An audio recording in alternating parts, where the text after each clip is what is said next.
Hello, Thurgood Marshall debaters. This is Jason Habig, the debate coach at Hathaway Brown and the district chairperson for the National Speech and Debate Association here in Cleveland.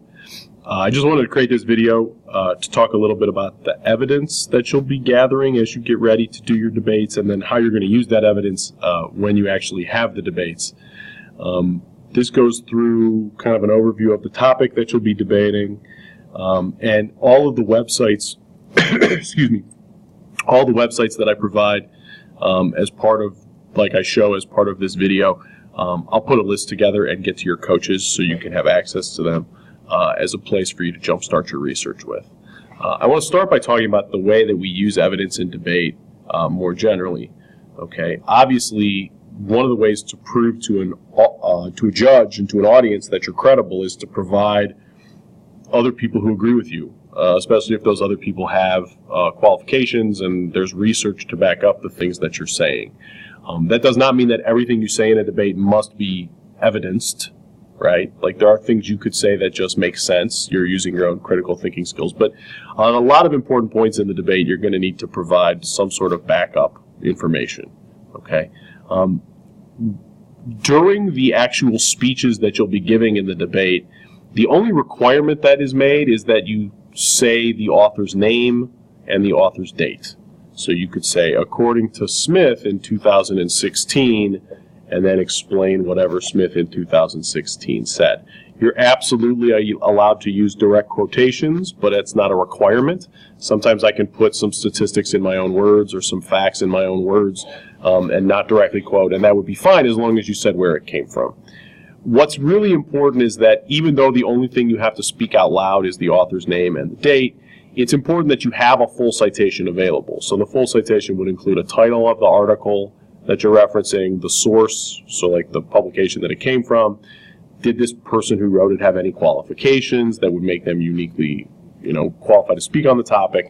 And then the web address. This is a courtesy thing. Most of the time people may not ask for this information, but during a debate, sometimes you can get into an argument about, like, well, whose statistic is better, who has the better evidence to back up their point. So the other team may ask you for where that information came from, and you should be able to provide it for them. In an ideal world, we would have copies of all of the articles and evidence that we talk about in the debate. You could print those copies. You could save them on a Google Drive as a PDF of some sort so that you have access to it, so that if a question came up, you could say, hey, let me show it to you. It's right here. I have the article right here. You can read it if you want to.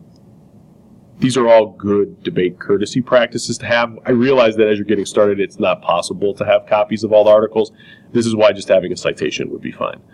One other important point to bring up, while you may use computers and other electronic devices during the debate as a way to, like, take notes, look at evidence that you've acquired, in the preparation periods, you shouldn't really be accessing the internet during the debate.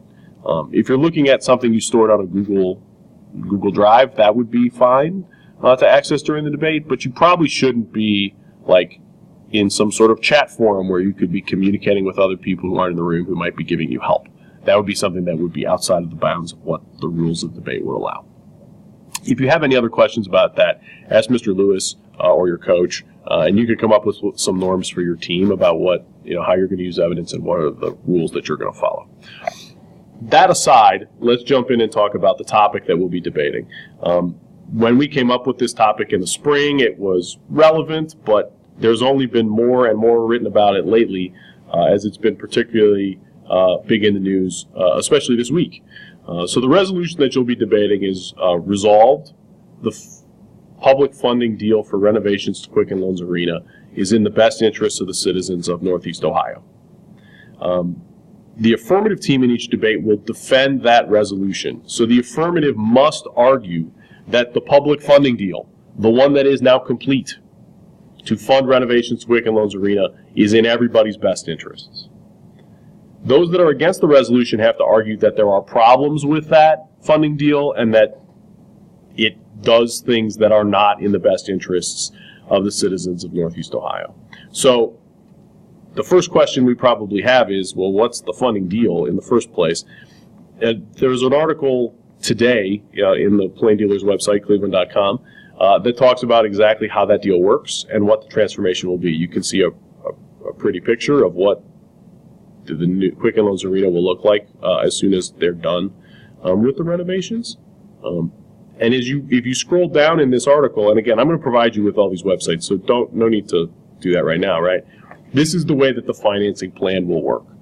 The Cavaliers and Dan Gilbert, their owner, are kicking in $122 million, so there is a team contribution in this program, but the rest of the money will come from public sources, okay? Tax money on tickets to Quicken Loans Arena events will be redirected from other purposes towards these, towards paying for these renovations in the future. Some of the money comes from an organization called Destination Cleveland, which tries to promote Cleveland and get conventions and other things to come to our town and spend money here. Some of this money was a bed tax that people pay when they stay in hotels in Cuyahoga County. That money is going to get redirected away from other things and towards this. And some of the money is from previous projects, like $16 million that were spent on other things that were built in downtown. So this is a combination of private money and public money. And the question here is this a good use of public money? Is there something better that we could be doing with this money? Should taxpayers be paying for stadiums for sports teams in the first place? There's a lot of information about this, and I think Cleveland.com is a great place to start because they've written, at this point, probably hundreds of articles talking about this topic and a variety of other spin-offs of it. So it's definitely a place that you could go that would give you some really quick information about what this is to help you create the parameters of the debate. I've thrown out a few ideas of arguments that will probably be what I would say are basic or core affirmative arguments and basic or core negative arguments. I'm going to show you some examples of that. I'm doing this just to help you get started. There are many other arguments besides the ones I'm talking about that you could talk about in your speeches. And you may not think that the arguments I'm making are particularly interesting or useful, and if you can come up with other ones, that would be great. In no way is this video designed to limit what you should do. It's just designed to help you get a jump start and move forward more quickly. So one of the affirmative arguments that we will often hear is that this is important because the arena is badly in need of renovation. One of the things that I looked up as a way to look at this was, it is Wikipedia, but this is a useful source. It lists the dates of all of the arenas used in the National Basketball Association. And as you look it up, what you'll find is that Quicken Loans Arena is actually one of the oldest. There's only like 3 or 4 that are older than the arena used by the Cavaliers, and maybe that supports the claim that we do need to make some renovations here. Obviously, the negative will be able to contend that that is not the case, and I'll talk about why in a minute. The other argument that we make is that bringing concerts, conventions, basketball games, other things to Cleveland is a huge economic boost to the city, and that we need to attract these events, and that the only way to attract these events is to have an arena that is state-of-the-art. There's a number of articles written about that on Cleveland.com, so you could definitely get into that debate on the affirmative if you would like to. It's not just the money that people spend on tickets at the arena, but all of the spillover economic benefits. So when people go to a concert or come to Cleveland for a convention, sometimes they stay in a hotel. They definitely tend to eat at restaurants, visit bars, and spend money, and that money creates tax money. It creates jobs for people who don't work in the arena but work around it. And all of those are important economic things for us to consider. Maybe we need to do this so that we get all of that economic investment in our city. There's also a potential argument to be made about short-term jobs. They're going to do construction on this arena for a fixed amount of time. There'll be people who, at least temporarily, are working doing that construction. That has an economic benefit to it as well. Like I said, this is not a definitive list. There are many more possible affirmative arguments than this, but these are some of the ones that I think you'll see jumping out in the articles that you look at pretty quickly. A number of arguments that the negative can make is that there are many better ways to fund arenas and to use taxpayer money. And I would point you to this article from Cleveland Scene magazine, which is the free newspaper here in Cleveland. Sam Allard, who's one of their journalists, has written extensively about this topic. And he put together this article from, I think, a week and a half, 2 weeks ago, which lists every article that he's written about this topic. Okay? There are many, many, many possible negative arguments that you could make here, where he makes the case that this is not in the best interest of the people of the city of Cleveland. If you, to jump back to my outline for a second, you also could make the case that this just isn't needed, that we don't need these renovations, the arena is still competitive. And in fact, if you visit the Quicken Loans Arena website itself, it points out that the strongest year in the history of the arena is this year. That concerts with some of the biggest names are making the choice to come to Cleveland and play here. Maybe that's evidence that our arena isn't as outdated and obsolete as we might say it is. Do we need to renovate it if we're already getting all of these concerts? That's something that the negative could be asking and bringing up during the course of their debate.